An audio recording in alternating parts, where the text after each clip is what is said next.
Let's go through two case scenarios. A patient presents and had a large volume of disease, their PSA was 5 and they had a liver metastasis, lung metastasis, multiple bony metastases, and their PSA goes down to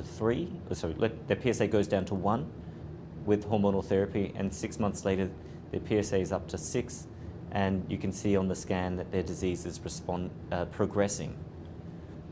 It'd be hard-pressed to think that an agent like abiraterone or enzalutamide would work, but it may. You're targeting the same process, but those drugs do work sometimes in those patients. But we start to worry about more cells that are independent of testosterone and blocking it not working in a patient that has those features: high volume, visceral metastases, lower volume, shorter response. And that may be a person where you'd think about a non-hormonal therapy approach with chemotherapy, and a patient where you may wonder about transformation to small cell. That's one extreme. The other extreme is the patient who presents with a PSA of 80. Their PSA goes down to less than 0.2. They've responded for 4 years, and their PSA is now rising to 2 over a 3-month period, to 5.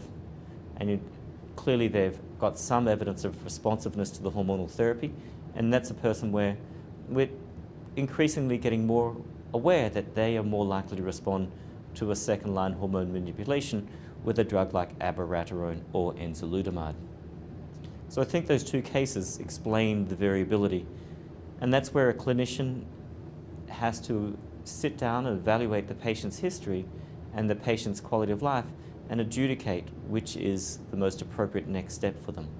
Oftentimes, clinical observations of variable outcomes leads us to interrogate the tumours to see what is different between the tumours. And so we are getting more and more information about heterogeneity between the tumours. A lot of it is basic science, new knowledge that's been acquired, and we haven't validated strong biomarkers yet to guide us. Although the most promising biomarker that's giving us some clues is the splice variants.